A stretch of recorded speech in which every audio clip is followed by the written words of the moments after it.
رسول اللہ صلی اللہ علیہ وسلم نے فرمایا کہ ادعوا اللہ وانتم موقنون بالاجابہ، جب بھی تم اللہ سے کو پکارو تو پورے یقین کے ساتھ پکارو کہ میرے اللہ میری دعا قبول کر رہا۔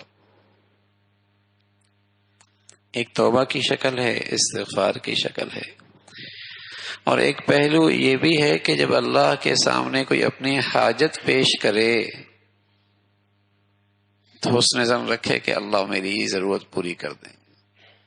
بندوں کے پاس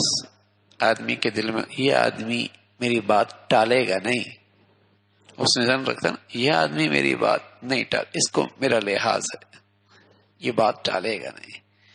یا یہ بڑا کریم آدمی ہے، بڑا اچھا آدمی ہے، کم از کم میری بات نہیں واپس نہیں کرے گا۔ تو جب اللہ سے بندہ مانگے تو اللہ سے بھی ایسا ہی حسن ظن رکھنا چاہیے، وہ کریم داتا مہربان ذات مجھے خالی ہاتھ واپس نہیں کرے گی۔ ادعوا اللہ وانتم موقنون بالاجابہ، پورا یقین ہو کہ اللہ دعا قبول کرے گا، حسن ظن رکھے۔ اللہ سے حسن ظن کی بدولت آدمی جب دعا کرتا ہے تو نقد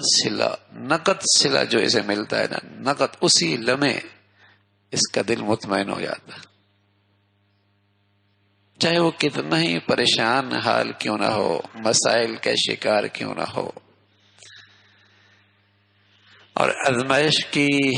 گرداب میں پھنسا ہوا کیوں نہ ہو، لیکن اگر پورے یقین کے ساتھ اللہ سے حسن ظن رکھ کے اللہ سے مانگے تو فوراً جو نقد انعام ملتا ہے دل مطمئن ہو جاتا ہے، تار مل گئی ہے، رابطہ ہو گیا ہے،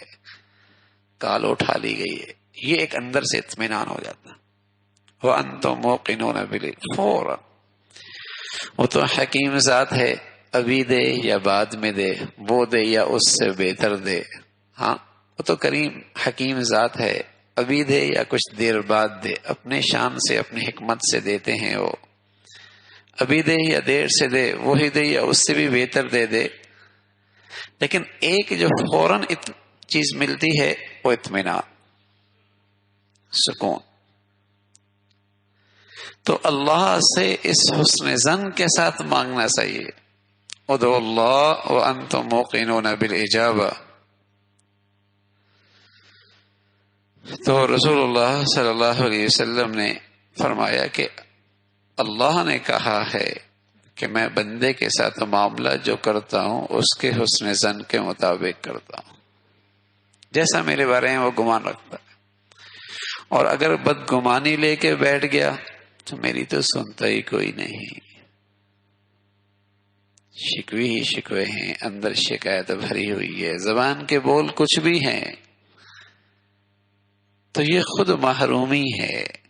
یہ خود اپنے لیے محرومی ہے، اور رحمت کے دروازے بند کر لینا ہے۔